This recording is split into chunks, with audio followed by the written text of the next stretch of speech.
Hi, I am Kim Richardson with BrickwallBusterCards.com, here to talk with you about genealogical wills to preserve the future of your genealogy research. Now, here's my disclaimer. I'm not an attorney, and this is not by any stretch of the imagination legal advice. This is just to let you know that genealogical wills or provisions for your genealogy research in a will is a possibility, and to give you some ideas of some things to go talk with your estate planner, your family attorney about. Why would you do that? Why would you even bring this up? Why is it important? Well, a genealogical will or an amendment to your current will for the provision of your genealogy research will allow you to leave your instructions about what to do with your genealogy research intact for future generations, or for your estate executor, for your family, so they'll know what to do with it. It also emphasizes the importance of this to you. I think our family believes that we only do this for fun, that we just do it to pass the time, to have something to do. And while it's true, I enjoy doing it as a hobby, and I love to spend time doing it. I do want to see these results, this research that I have developed over the years, be able to stick around and be used by future generations as well. And so I need my family to understand that it's important to me that occur, that happen.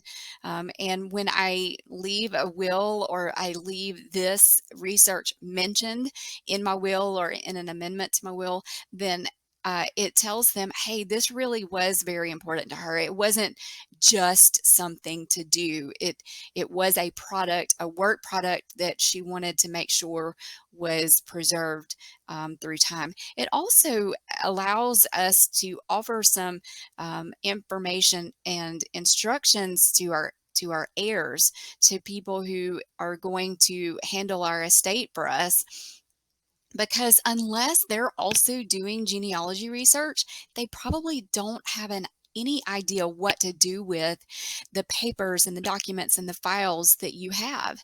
And so when we are able to leave them some instructions, um, some very specific instructions in a place that is safe, which your will should be a safe place to leave information.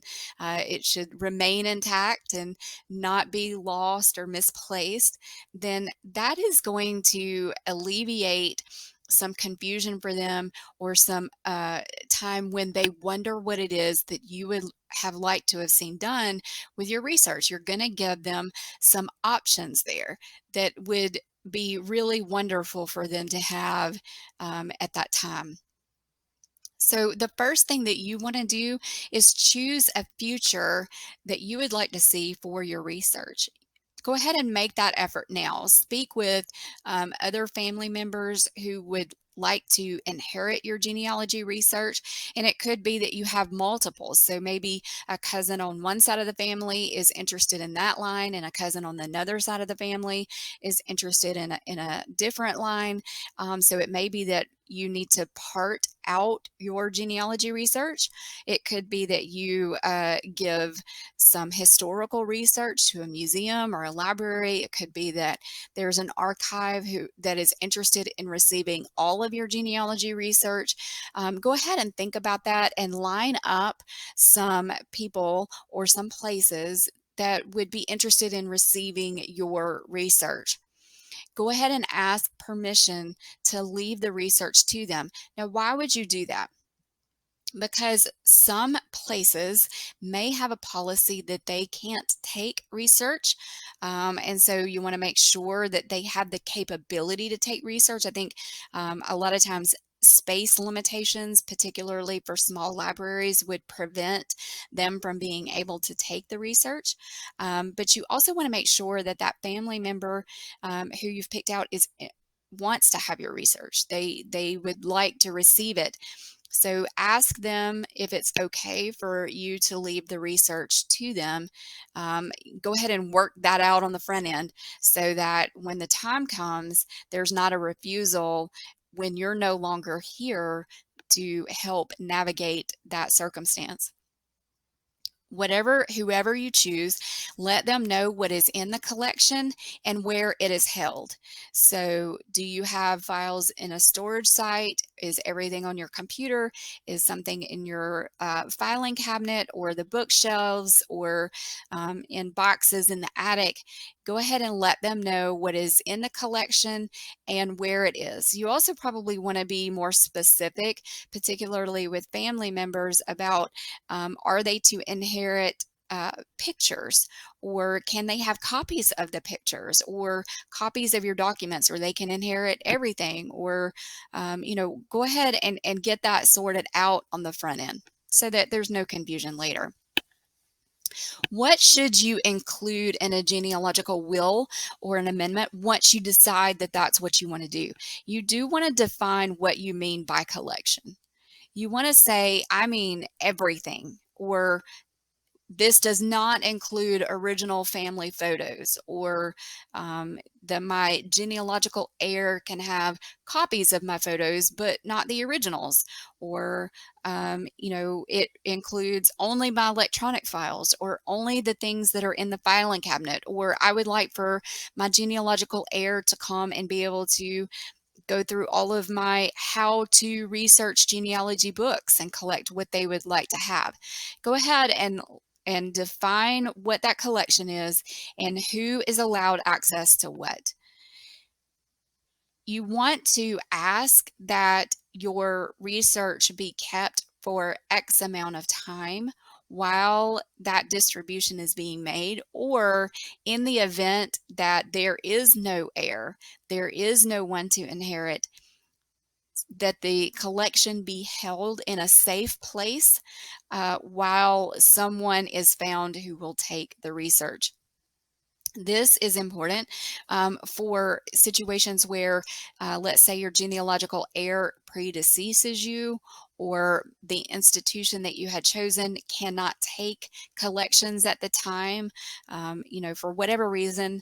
And then you want to specify where your collection should be kept. This is important because you know what a safe place is for your genealogy research. You know that it should be in a good environment, in a place that is protected from the elements. And so your executors, your heirs, are not tempted to place your collection in a storage shed that could be victim to being rained on, or extremely humid environment, or something like that. You want to make sure that it's going to be held someplace that is going to be safe for it. So those types of things can be specified in your genealogical directions. You also want to give them a list of the heirs, the names of people, especially if these are not known people to your family. Go ahead and list as much information about that person, to include contact information as possible.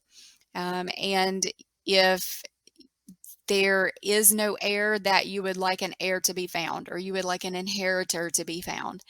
List multiple institutions that would be willing to receive your research, or that you would be comfortable with it going to that institution. That gives them a list to pull from. So maybe the first or second choice doesn't work out, but you've given them multiple institutions, and they are able to then follow that direction to find someone or an institution that would be happy to have your research and could put it to good use.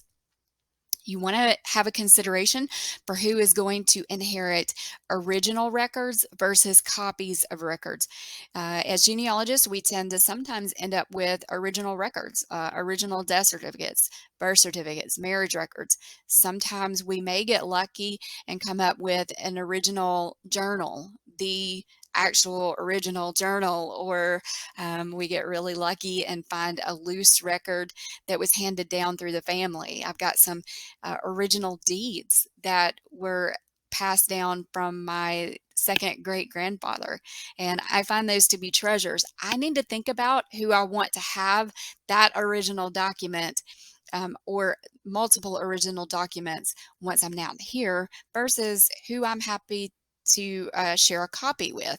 And maybe I want to donate that original deed to the local museum or to a library, but I want my genealogical heir to have a copy of it. So those sorts of things need to be worked out a little bit if it's important to you.